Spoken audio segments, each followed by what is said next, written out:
Testando. Tá funcionando. Fala, pessoal, beleza? Mais um fechamento de mercado no ar. Meu nome é Rafael. E que fechamento, né? O mercado deu uma acelerada forte na venda agora nesse final de dia, né? Lá fora, Estados Unidos, depois do forte movimento de alta de ontem, né? Tava caindo 2, fechou com uma alta de 2,5. Hoje corrigiu, fechou exatamente, a gente vai dar uma olhada, fechou exatamente na abertura de ontem. Então é um ponto crítico aí. E esse processo de correção pegou o mercado, né? Esse mau humor do mercado internacional acabou afetando, em especial a parte de commodities. Então, exportadoras, né? Você vê CSN, Usiminas, Vale, BRF, Gerdau, tudo destaques de queda, né? Então, essa parte mais ligada ao exterior caiu bem, em linha também com o que a gente acompanhou com as commodities. Vou passar para vocês aqui um pouquinho, né? Você vai dar uma olhada lá. Prata caindo forte, o minério de ferro, né? Os mercados futuros estão caindo quase 2%. Então o negócio pesou e acabou trazendo essa queda para o mercado. Ibovespa fechando na região dos 112 mil pontos. Enfim, não foi um fechamento bonito e que justificasse, né, o movimento que a gente acompanhou ontem. Então, preocupante, de fato, bastante preocupante, tá? Então, o que a gente teve que aconteceu? O que aconteceu com o mercado norte-americano deu essa virada? Tá? Tem os dados, né? Todo mundo está de olho sempre nos dados de inflação. E toda sexta-feira, às 11 horas, isso há anos acontece, a Universidade de Michigan, eles divulgam, essa palavra, divulgam a expectativa de inflação para o mercado norte-americano. Como até ano passado isso pouco importava, beleza. Esse ano o negócio começou a ganhar muita força. E todo mundo estava esperando a expectativa de inflação, em especial dessa sexta-feira, por conta do CPI. Ontem o CPI ficou acima do esperado. Tá? E aí não decepcionou. A expectativa de inflação para um ano saltou de 4,7% para 5,1%. Tá? Isso fez com que a curva de juros norte-americana subisse, a gente vai dar uma olhada. E a ponta curta, né, que seria, a gente vai dar uma olhada ali, a partir de 2 anos, já está colocando na conta 4,5% de juros. Né? Então, é o que o mercado vem projetando para o final do ano que vem mesmo. Então, já está bem na conta, pelo menos, esse 4,5%. Pode vir mais? Né? Essa curva pode acelerar mais? Se a gente tiver indícios de que a inflação não vai arrefecer como ontem, a gente pôde ver vários comentários de economistas falando que a inflação atingiu, ela está forte, mas ela está muito longe do pico, né? Ela está forte ainda, mas está muito longe do pico, que é o ponto que a gente viveu aqui no Brasil, né? Quer dizer, a gente vem vivendo, né, essa expectativa que a inflação está no pico e que vai desacelerar. E lá começou a dar alguns sinais assim mínimos, mas como o mercado norte-americano está muito batido, tem muita gente vendida, então qualquer movimento de alta dá essas volatilidades. Tá? Então foi essa expectativa de inflação que acabou pegando o mercado norte-americano, trazendo esse mau humor externo e pegando por aqui. E as commodities, né? Essa semana que vem vai ser uma semana extremamente importante para o lado de commodities metálicas. E a gente está falando aqui Vale, siderurgia, que é uma parte importante do nosso Ibovespa. Porque nesse domingo começa o congresso do Partido Comunista. Então vai ser bem importante acompanhar. Ao longo da semana, vai ser de domingo até sexta. Na semana que vem, diversos indicadores na China, PIB, produção industrial, taxa de juros. Enfim, na segunda-feira eu vou colocar tudo, né, toda o que vai acontecer de agenda econômica lá no meu Instagram, no Rafa Investir. Beleza? Então foi um dia surpreendente, bem surpreendente. Não foi um fechamento bonito em termos gráficos. E a gente vai entender um pouquinho mais sobre isso. Mas antes disso, muita gente me perguntando, pô, Rafa, por que você não fala mais sobre dólar? Por que você não fala? Porque a gente tem como assim dizer, quem são os especialistas de dólar e índice aqui no Põe no Bolso? O Neto, o Benin e o Bombom. Né? E eles que fazem todo o setup de day trade, de dólar e de índice. Então, eles que vão cuidar dessa parte. E se você quer entender mais sobre isso, entender mais como funciona o nosso operacional, entender como é que funciona o nosso gerenciamento de risco, as nossas tomadas de decisões, né? Por que você está comprando aqui, por que você está vendendo aqui, fica o convite para você aqui na descrição do vídeo e acessar o link do VDM, tá? Viver de Mercado, a gente lançou, né, o carrinho de abertura. Essa abertura está com desconto especial, então aproveite esse desconto, tá? E você vai ter tudo, vai aprender tudo sobre operação de day trade de índice futuro, dólar futuro, desde do básico até o mais avançado, que são as estratégias, manejo, né, tudo isso, tudo que a gente coloca em prática, você vai aprender. Você vai ter aulas ao vivo e o principal que nenhum curso tem por aí, ou pouquíssimos possuem, um suporte. Você vai participar da comunidade do Põe no Bolso, né, lá da parte do Viver de Mercado, e vai ter todo o suporte para caminhar junto com nós neste mercado de day trade, que é um mercado difícil, precisa ter sim um suporte nesse começo, criar, né, como a gente chama assim, uma raiz boa, uma raiz forte, firme, e para depois crescer. E é esse o grande objetivo do Viver de Mercado e do suporte. Então, não deixe de aproveitar essa oportunidade. Aprender e ter alguém para te auxiliar nessa caminhada. Fechado? Então, dito o recado, descrição do vídeo, não deixe de acessar a descrição do vídeo. Vamos entender o que aconteceu com esse mercado, que o negócio foi uma loucura, uma loucura. Opa, cadê aqui? Deixa eu pegar aqui, pessoal, deixa eu deixar tudo separadinho. Agora sim, bora lá? Bom, seguinte, aqui ó, manchete da CNBC, né? O Dow Jones perdendo aí, caindo 400 pontos, né? Fechando a semana na mínima, fechando o dia aí muito próximo da mínima, na abertura de ontem, né? Dow Jones caindo 1,40, S&P caindo 2,40, Nasdaq caindo 3%, tá? O VIX, né, já está numa volatilidade gigantesca, então por enquanto não teve um grande rebuliço, né? A gente tem como destaque também, que a gente falei dos commodities, petróleo. Lembra que estava $95 na segunda-feira, devolveu tudo, voltando para a faixa dos $92 o barril, tá? Ouro caindo 1,40, e aqui que a gente começa a entender o que está acontecendo com o mercado de commodities. Prata caindo 4%, tá? Aqui o cobre está caindo quase 1%, paládio caindo quase 6%, alumínio caindo também forte. Quer ver? Ó, deixa eu dar uma olhada aqui, ó. Deixa eu ver aqui para mostrar para vocês, ó. A prata caindo forte. O contrato futuro de minério de ferro, aqui está o contrato cheio, mas o contrato futuro de minério de ferro caindo quase 2%, tá? Então foi um dia, começou a acelerar forte a queda aqui das commodities metálicas, alumínio aí caindo quase 3%, e aí trouxe esse movimento de queda aqui para as bolsas, tá? E o que aconteceu com o nosso querido S&P?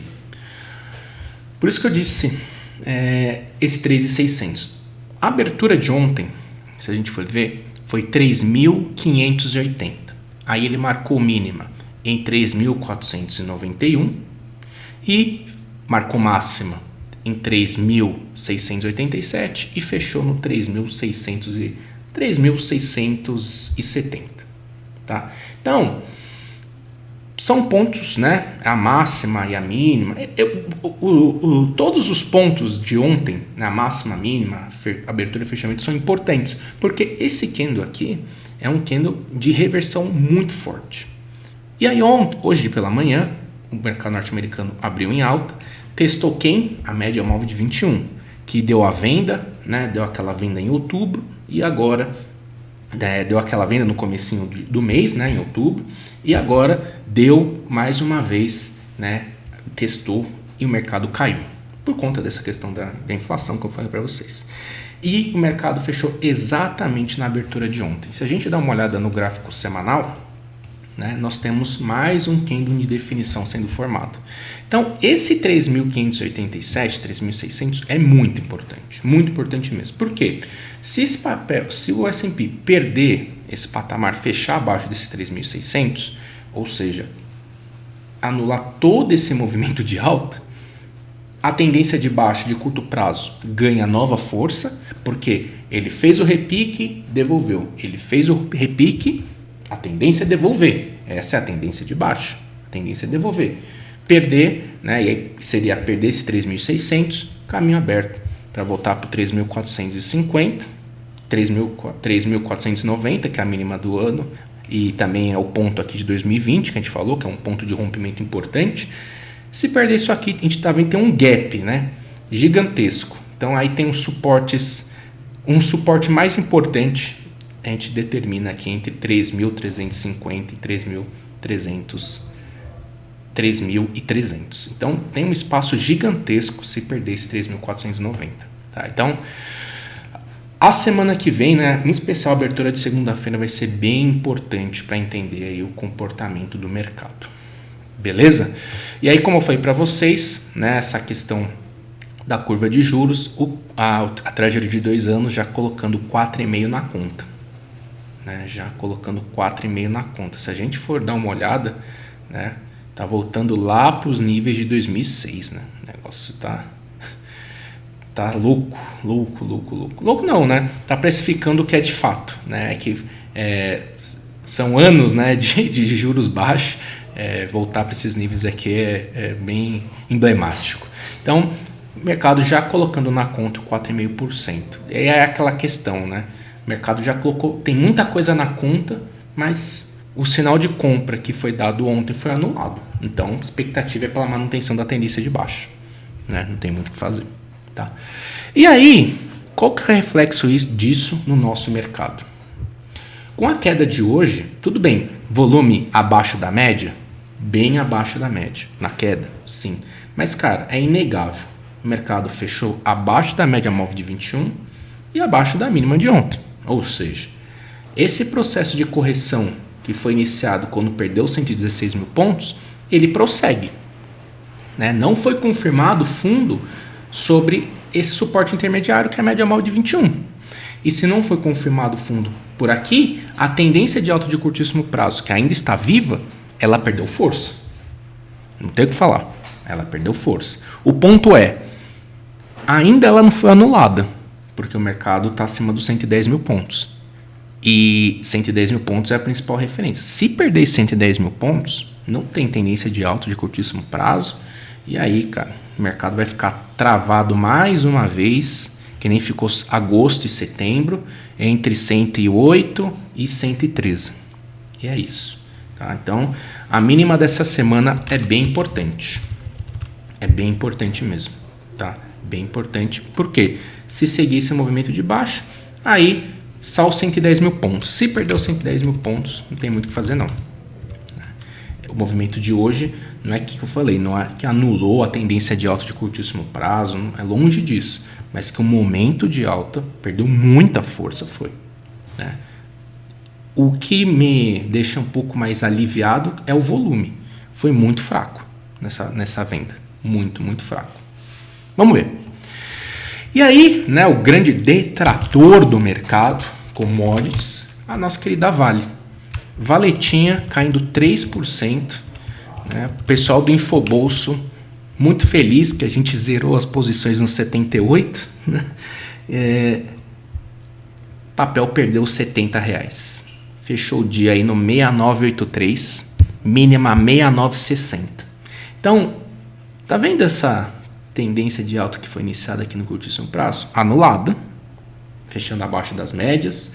Se continuar esse movimento, deixar para trás o 6960, o que é provável, porque no final das contas nós estamos abaixo do 80 e abaixo do 80 é tendência de baixa de curto prazo, caminho aberto para voltar para o fundo. Esse é um fundo muito bom para compra, 68 com 66.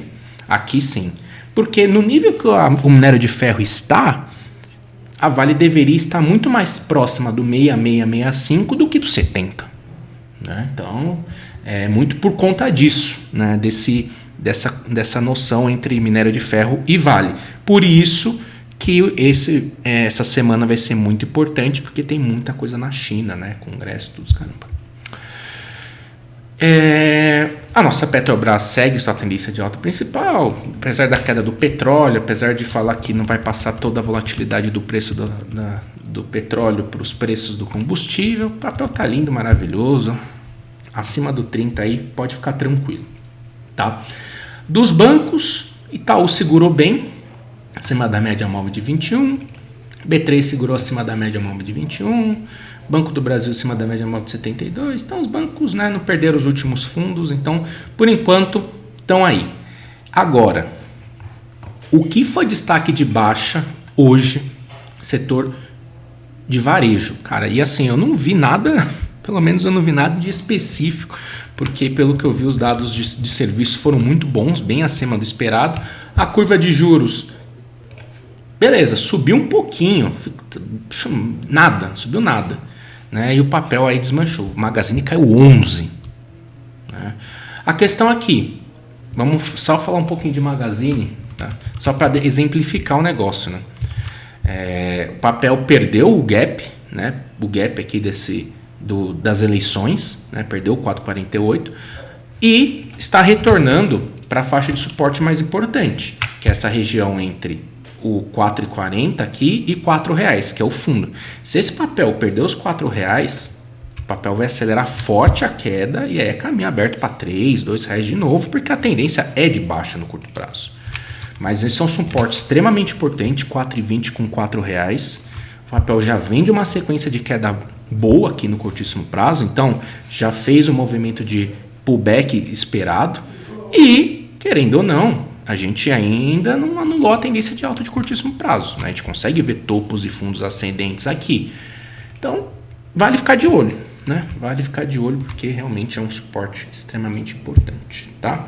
E aí, destaque de queda também, né? Esqueci de falar CSN. CSN é o pior case no sentido porque tem exposta a minério de ferro e tem exposta a aço. Então, no final das contas, acaba dobrando dobrando para cima, dobrando para baixo. E aqui o ponto principal, esse gap do 12,70. Se perder esse 12,70, a tendência de baixo de curto prazo volta a ganhar força. E aí, 11,70 é o principal suporte para o papel. Beleza? Bom, pessoal, né? Então esse é o resumo. O mercado não fechou abaixo da média móvel de 21. O S&P fechou num ponto extremamente importante. A segunda-feira vai ser bem relevante para o futuro do mercado no curtíssimo prazo. Beleza? Então é isso. Um grande abraço, uma ótima sexta-feira, um ótimo final de semana para você e até mais.